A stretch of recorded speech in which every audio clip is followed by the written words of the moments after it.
Hello, hello. ഇയാണാ Solih പറഞ്ഞവേ? ഏ സോലി പറഞ്ഞ മുസ്ലിയാരി? അതെ, ഇതാരാ? ഞാൻ പാലക്കാട് വിളിക്കണത്.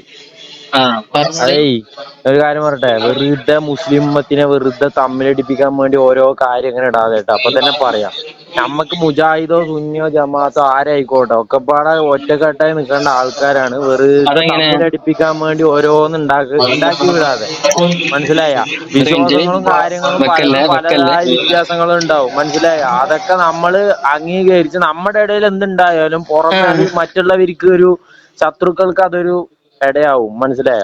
അതുകൊണ്ട് മുസ്ലിം പറഞ്ഞ നമ്മൾ എന്താ? ഒരുപാട് മുസ്ലിം പറഞ്ഞ എന്താണ് പറയാ, അള്ളാനെ മാത്രം ആരാധിക്കണം, അള്ളാനെ മാത്രം വിശ്വസിക്കുന്ന അള്ളാന്റെ അടുത്ത് മാത്രം ആൾക്കാരല്ലേ തേടുന്ന. അല്ലേ? ആ അള്ളാഹിലുള്ള വിശ്വാസം അള്ള എവിടെന്നുള്ളതാ? അള്ള എവിടെയാണ്? അർശിന്റെ മേലെ, അർഷിന്റെ മുകളില്. അപ്പൊ ഈ അർഷ് പടക്കും മുന്നേ അള്ള ഏഴാകാശത്തിന് എവിടെനി? മേലെ. ഏ അർഷ് പടക്കും മുന്നേ അള്ള എവിടെനി? അർശ് അള്ള എന്ത് ചെയ്ത്? അള്ള ഒരു മിനിറ്റ്, പടക്കുമ്പോഴേ ചോദിച്ചതിന് അർശുണ്ടല്ലോ. മറുപടി പറയും. ആ അർഷിന്റെ മുകളിലാണ് അള്ള ഇരിക്കണത്. ആ അർഷ് പടക്കും മുന്നേ അള്ള എവിടെ ഇരുന്നത്? അതിന് അള്ള അത് നമുക്ക് അറിയില്ലല്ലോ. ഇപ്പൊ ഇപ്പൊ മനസ്സിലായില്ലേ മുസ്ലിം ആരാന്നുള്ളത്? ഞാൻ ഇപ്പൊ ഒരു കാര്യം മനസ്സിലായില്ലേ പറയാം. മുസ്ലിം ആരാന്നുള്ളത്? നിങ്ങള് ഇപ്പൊ മുസ്ലിം ആരാ മനസ്സിലായില്ലേ? എന്റെ ഉത്തരം മോനൊരു മുട്ടുമ്പോ പണി ചെയ്യ്. കൊഞ്ഞനം കുത്താൻ പാടാ. ആരാ ഉത്തരം മുട്ടി? ഉത്തരം ആരാ കൊഞ്ഞനം മുട്ടുമ്പോ കുത്തിയേ? കൊഞ്ഞനം കുത്താൻ പാടില്ല, മനസ്സിലായോ? ഞാൻ ആരാ ഒരു കാര്യം ഉത്തരം പറയട്ടെ. മുട്ടി? ആരാ കൊഞ്ഞനം കുത്തി? അർഷ് ആദ്യം പടക്കും ഞാൻ മുന്നേ അള്ള പറയുന്നേക്ക്. എവിടെ? അതിന് മറുപടി പറയും. ആദ്യം ഞാൻ അതിന് പറയുന്നേക്ക് മറുപടി മുസ്ലിയാരെ. പറയടത്തേനെ.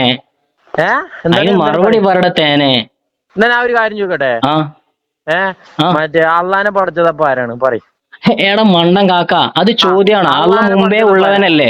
ഹേയ്, അപ്പൊ എന്ത്? അതേപോലെയാണ് ഇതും. ഏത് നമ്മക്ക് അറിയില്ല. ഏത് നമ്മക്ക് ഏത് അള്ള പറഞ്ഞ കാര്യങ്ങൾ എന്നാ അത് അറിയുള്ളൂ. മനസ്സിലാക്ക്. ഞാൻ പറയുന്നേക്ക്, ഇസ്ലാമിന്റെ അള്ള പറഞ്ഞ വിശ്വാസം കാര്യങ്ങൾ അനുസരിച്ച് നമുക്കറിയാം. അള്ള എന്താണ് അള്ളാ അർശിന്റെ എന്നുള്ളത് മേലെ പറയും. സ്ഥാപിതനായി എന്നുള്ളത് എടാ അള്ള മണ്ടൻ നമ്മളോട് കാക്ക, പറഞ്ഞ കാര്യമാണ്. അള്ളാ. ഖുറാനിൽ പറഞ്ഞ കാര്യമാണ്, അപ്പൊ ഞാൻ ചോദിച്ചതിന് മനസ്സിലായി? മറുപടി അള്ള അറിയും. അർശിന്റെ മേലെ സ്ഥാപിതനായി അതിന് എന്നുള്ളത് അള്ള മറുപടി പറഞ്ഞ പറയും. കാര്യമാണ്.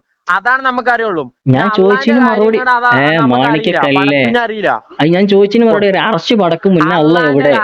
അള്ളാന്റെ കാര്യം അത് അള്ളാഹ്ക്ക് മാത്രമേ അറിയുള്ളൂ, അതല്ലല്ലോ മനസ്സിലായി? മോനെ അള്ള മറുപടി. പടപ്പിനോട് പറഞ്ഞ കാര്യം അതല്ലല്ലോ അള്ള മോനെ മറുപടി. പടപ്പിനോട് പറഞ്ഞ കാര്യം മാത്രം പടപ്പുകൾക്ക് വിശുദ്ധ അറിയുള്ളൂ, മനസ്സിലായ? ഖുർആനിൽ അള്ള ഗൈബിയായ കറക്റ്റ് കാര്യങ്ങൾ പറഞ്ഞിട്ടുണ്ട്. നിനക്കറിയോ? എന്റെ മോനെ ഗൈബിയായ കാര്യങ്ങൾ എടാ നിനക്കറിയോ? മോനെ അള്ള ചോദിച്ചതിന് മറുപടി എവിടെയാണെന്നുള്ളത് പറയും. നിനക്കറിയോ? അള്ള നമ്മളോട് എന്താ പറഞ്ഞ അതിൽ നമ്മൾ വിശ്വസിക്കേണ്ടി? അതന്നെ അതല്ലേ പറഞ്ഞത്. ഒരു മുസ്ലിമായ അത് ചെയ്യേണ്ടത്? വിശ്വസിക്കണം എന്നാണ് പറഞ്ഞത്. അത് പിന്നെ വിശ്വസിച്ചാലേ മുസ്ലിം അറശ് ആവുള്ളൂ. പഠിച്ചതിന് മുമ്പ് അത് നമുക്കറിയാം. അർശപ്പള പഠിച്ചിരുന്ന അർശപ്പള അത് ഉണ്ടായിരുന്നു. അറശിൽ ചെങ്ങായി, സ്ഥാപിതനായി എന്നുള്ളത് അള്ള നമ്മളോട് പറഞ്ഞോണ്ടല്ലേ നമ്മളത് അറിയണത്, മോനെ ഇനി എന്ത് ലോക അല്ലേ? പൊട്ടത്തര വളമ്പണെന്ന് മനസ്സിലാവുന്നുണ്ടാ? അറഷിന്റെ മുകളിൽ ഇരിക്കാനാണെന്നുണ്ടെങ്കിൽ പിന്നെ അറഷാണ് വലുത് അള്ളയാണ് വലുത്? അള്ളയാണ് വലുത്. പിന്നെന്തിനാ അർഷ അവിടെ? പോ പോ. ചോദിച്ചിന് മറുപടി പറയും. ചോദിച്ചിന് മറുപടി പറയും മോനെ. എന്താണ് എന്താണ് പറയണ്ടി? അള്ളയാണോ വലുത് അർഷാണോ വലുത്? അള്ളാഹ്ക്ക് ഇരിക്കാൻ അർഷ അള്ളയാണ് വലുത്. ആവശ്യമാണെങ്കിൽ പിന്നെ എന്തിനാ അള്ളാ? പിന്നെ എങ്ങനെ അള്ളയാകും? ഞാൻ ഒരു കാര്യം പറയട്ടെ. അള്ളാഹു എന്ന് പറഞ്ഞാൽ സ്ഥല കാല അതീതനാണ്. ആ സ്ഥലവും കാലവും എല്ലാം അള്ള ഉണ്ടാക്കിയതാണ്. അള്ള ആ അർഷിന്റെ മുകളിലാണെന്നുള്ളത് പച്ച നോണയാണ്. അങ്ങനെ വെക്കാൻ പറ്റൂല എന്ന് പറഞ്ഞത്.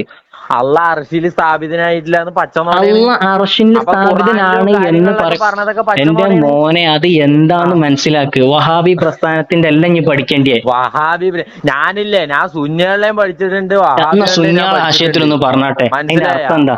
ഞാൻ എല്ലാ മദ്രസയിലും ഞാൻ പോയി പഠിച്ചിട്ടുണ്ട്, എന്റെ മോനെ, ഇജ്ജ് ഒരു മനസ്സിലായ? മദ്രസയിലും ഇപ്പൊ പഠിച്ചിട്ടില്ല, ഒരു വിദ്യാഭ്യാസം നേടിയിട്ടില്ല എന്ന് മനസ്സിലാകുന്നുണ്ട്. ഓ സ്വലാത്ത് ഓ കഴിഞ്ഞിട്ട് ഞാൻ എന്നെ വിളിക്കാം. ഫോൺ എടുക്കാൻ പറ്റുന്നുണ്ടെങ്കിൽ ഫോൺ എടുക്കാം കേട്ടാ. ശരി ശരി, ഫോൺ എടുക്കാം.